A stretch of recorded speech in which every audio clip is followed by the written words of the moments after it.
There's a moment that doesn't show up on balance sheets. It doesn't appear in revenue charts. It doesn't trigger alarms. But it's the moment everything changes. It's when a business owner stops asking, "How do I fix this?" and starts asking, "Did I misunderstand the world I was building for?" That moment usually comes late, after years of doing things the same way, after confidence hardens into habit. And when it arrives, it's quiet. No announcement. No dramatic collapse. Just a realization that sits heavy in your chest. For one U.S. business owner, that moment came after midnight. The office lights were off. The building was silent. And the numbers on the screen didn't argue anymore. They just existed. And for the first time in years, he didn't explain them away. He didn't blame the economy. He didn't blame politics. He didn't blame customers. He admitted something harder. "I built this for a version of America that no longer exists." That admission didn't go viral. It didn't make headlines. But it changed everything. And if you're paying attention, this isn't just his story. It's America's pause. Because right now, across the country, people are quietly realizing that what once worked doesn't work the same anymore, and the cost of realizing that late is higher than most are willing to admit. Stay with me. When the system made sense. To understand what went wrong, you have to understand what went right. For decades, running a business in America followed patterns, not guarantees. Patterns. You invested, you learned, you improved. Customers rewarded consistency. Employees valued stability. Communities supported familiarity. Success wasn't flashy, but it was dependable. This business owner grew up believing in that system, not blindly, but deeply.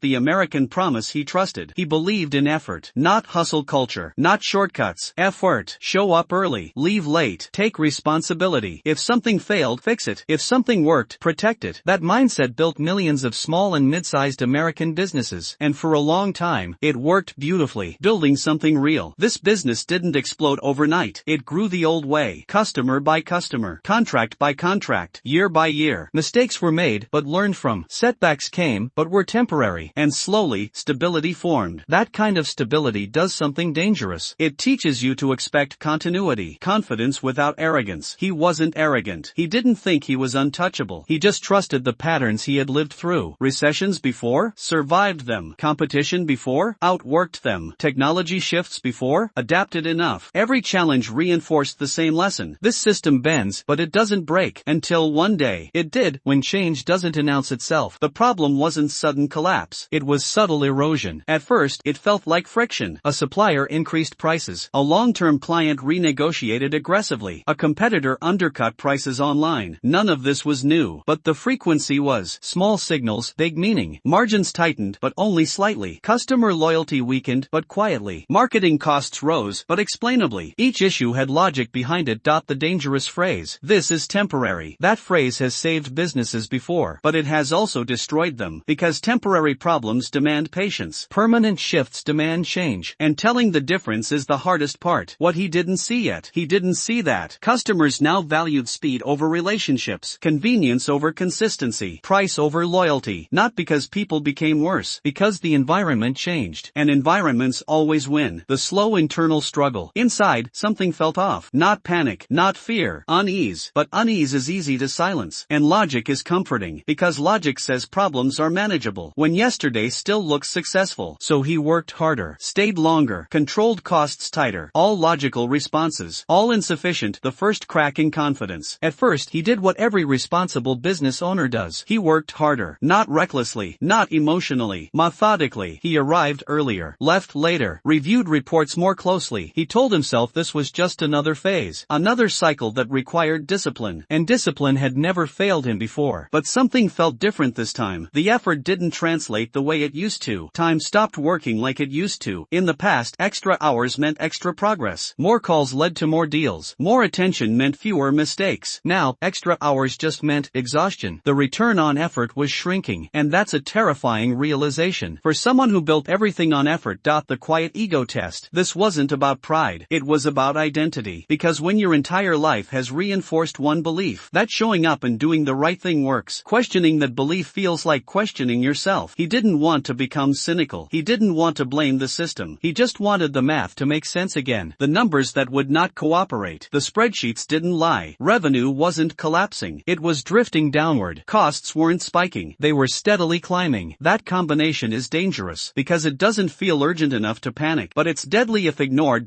The false comfort of stable. Everything looked stable. No missed payroll. No angry customers, no public crisis, but stability was misleading. It was masking decay, like a house that still looks solid, while termites eat it from the inside. Why he didn't act yet? Acting would have required admitting that the rules had changed, and admitting that would mean changing pricing structures, rethinking staffing, rebuilding systems that once worked. That kind of change is disruptive, and disruption feels irresponsible when people depend on you. So he delayed responsibility without clarity. Employees noticed the shift before he said anything, not because he told them, but because energy changes. Meetings became quieter, decisions took longer, plans were discussed cautiously. People sense uncertainty, even when leaders try to hide it. Conversations that never happened. He wanted to reassure them, but reassurance requires confidence, and confidence requires certainty. He didn't have certainty anymore, so instead of lying, he stayed vague, and vagueness creates its own anxiety. The mental load nobody talks about. Running a business isn't just decision-making, it's decision storage. Every unresolved choice stays in your head. Every "I'll deal with that later" adds weight. Eventually, the mind gets crowded, focus drops, sleep shortens, patience thins, and still, from the outside, everything looks normal. The night it became personal. One night, long after everyone had gone home, he sat alone reviewing accounts. No distractions, no noise, just numbers. And for the first time, he didn't try to fix them, he just looked. That's when the question surfaced. Not loudly, not dramatically, quietly. What if this isn't a rough patch? Hope versus evidence. Hope is powerful. Hope says, give it more time. Things always balance out. You've been wrong before, this will pass. Evidence says nothing. It just sits there, unemotional, unimpressed. And eventually, evidence wins. The realization he resisted. The business wasn't broken. It was misaligned. Built for a customer who had changed. Priced for a market that had moved on. Structured for a pace that no longer existed. That realization hurt more than failure, because failure can be blamed. Misalignment means you missed something. Why smart people miss big shifts. This wasn't ignorance. It was experience. Experience teaches you patterns, but patterns only work when the environment stays consistent. When the environment shifts, experience becomes outdated faster than people expect. And the more experience you have, the harder it is to doubt it. The dangerous delay. He saw the signs now, but seeing isn't the same as acting, because acting would mean risking stability for an uncertain future. And when you've spent years building stability, risk feels irresponsible. So he waited. Again, the slow erosion of confidence. Confidence didn't collapse, it faded. He second-guessed decisions he would have made instantly before. He avoided commitments, delayed investments, chose caution over innovation. Caution feels safe until it isn't. Burnout without collapse. At some point, the business stopped living at the office. It came home with him, not as paperwork, not as phone calls, as weight. The kind that sits on your chest, even when nothing is technically wrong. Dinner conversations shortened. Silences stretched longer than usual. Small decisions felt heavy, not dramatic, just exhausting. Functioning doesn't mean okay. From the outside, he looked fine. He showed up, answered emails, paid bills. That's why burnout is so hard to recognize. It doesn't announce itself. It blends in. You're still productive, just without joy. Sleep without rest. Sleep became lighter. He didn't wake up panicked. He woke up thinking about cash flow, about timing, about decisions he postponed. The mind never shut down. And when your mind doesn't rest, neither do your instincts. When success becomes a trap. This business wasn't just income, it was identity. He had introduced himself with it for years. I run a company. I built this. This is what I do. So questioning the business felt like questioning himself. That's the trap. When something becomes who you are, changing it feels like erasing yourself. Why letting go feels like failure. Letting go doesn't feel strategic. It feels like giving up. Even when logic says adaptation is necessary, emotion resists, because Americans are taught to persist, to push through, to endure. And most of the time, that lesson works. Until persistence becomes delay, what no spreadsheet shows. His family noticed before he said anything. Not through words, through presence. He was there, but distracted. Listening, but not absorbing. Smiling, but distant. That's what stress does. It steals attention before it steals time. Conversations that felt different. Questions started coming gently. Are things okay? Do you need help? Are you sure this will pass? He answered carefully. Because when you're unsure yourself, you don't want to spread doubt. But silence spreads spreads doubt faster than honesty. The moment denial weakened. One evening, after another long day, he realized something uncomfortable. He wasn't afraid of losing the business. He was afraid of admitting that the rules had changed, and he hadn't noticed fast enough. That realization cut deep, because awareness feels like responsibility. The question he couldn't ignore anymore. He stopped asking, "How do I survive this quarter?" and started asking, "Is the way I'm operating still relevant?" That question doesn't have easy answers. It forces reflection instead of reaction. The cost of waiting too long. By the time clarity arrived, options were fewer, margins were thinner, energy was lower, flexibility was limited. That's the quiet cost of waiting, not collapse. Constraint. Why smart people wait? Waiting feels rational. It feels cautious, responsible, measured. But in fast-changing environments, waiting isn't neutral. It's a decision, and sometimes, it's the most expensive one. From defense to reflection, he stopped defending the past. Not angrily, calmly. He allowed himself to say, "This worked before, and it doesn't now." No blame, no excuses, just truth. That moment didn't solve anything, but it changed how he thought. The admission, quiet, private, heavy. He didn't announce it. He didn't dramatize it. He admitted it privately. "I misunderstood how fast things were changing." That sentence carried weight, because it wasn't about markets. It was about awareness. Why this is happening across America. This story isn't unique. Across the country, people are realizing experience expires faster. Stability requires constant adjustment. Past success doesn't guarantee future relevance. And those realizations are happening quietly. In offices, in kitchens, in parked cars late at night. The moment honesty felt relieving. Strangely, admitting the truth felt lighter. Not easier, clearer. Because clarity, even painful clarity, creates direction. And direction restores a sense of control. The consequences arrive. Admitting the truth didn't change the situation overnight. It didn't bring customers back. It didn't lower costs. It didn't restore energy. What it did was remove the illusion. And once the illusion was gone, the consequences became unavoidable. Not dramatic, not sudden, but steady, where the math finally breaks. For years, the numbers had been flexible. Not wrong, flexible. If one month dipped, the next usually balanced it out. If costs rose, revenue eventually followed. That balance was gone. Now, every increase stuck. Every dip lingered. Cash flow became unpredictable. And unpredictability is poison for planning. Death by 1,000 adjustments. There was no single catastrophic bill. Just many small ones. Utilities, insurance, software subscriptions, compliance costs. Each one made sense alone. Together, they squeezed the business tighter every month. Margins didn't shrink dramatically. They evaporated quietly. When profit stops being the goal. At a certain point, profit wasn't the objective anymore. Survival was. Covering payroll, meeting obligations, avoiding mistakes. That shift changes everything, because businesses built to grow aren't designed to merely survive. The heaviest number on the page. There is one line item that hits harder than all the rest. Payroll, because it represents people, lives, families, trust. Each payday became heavier, not because he didn't want to pay people, but because he feared the moment he might not be able to. Conversations he dreaded. Eventually, adjustments had to be made. Hours reduced, raises postponed, hiring frozen. These weren't layoffs, but they felt like losses, because every decision rippled outward. Leadership without certainty. He didn't have speeches. He didn't have guarantees. All he had was honesty, and honesty is uncomfortable when the future is unclear. Still, he chose it, because pretending would only delay pain when stress becomes normal. At home, stress became background noise. Not arguments, not breakdowns, just constant tension. Plans were postponed, expenses reconsidered, future conversations avoided. The business had crossed a line. It wasn't just work anymore. It was shaping life decisions. The guilt that comes with responsibility. He carried guilt quietly. Guilt for not adapting sooner. Guilt for bringing stress home. Guilt for decisions that affected others. But guilt doesn't create solutions. It just drains energy. What happens beyond the business? This business wasn't isolated. It supported vendors, suppliers, local services. As it tightened spending, others felt it. Orders reduced. Contracts shortened. Relationships strained. That's how economic shifts spread. Not through headlines. Through small decisions multiplied across communities. Why this story is happening everywhere. This isn't about incompetence. It's about speed. Change is moving faster than systems built for stability. And the longer something worked, the harder it is to accept that it might not anymore. And started asking, now what? Eventually, he stopped analyzing the past. Not because it didn't matter, but because it couldn't be changed. The real question became, what do I do with what I know now? That question is heavier than blame, because it demands action. Why doing something feels riskier than doing nothing? Action meant risk. Changing pricing, restructuring operations, letting go of old assumptions. Each option came came with consequences, but so did inaction. And now, that truth was undeniable.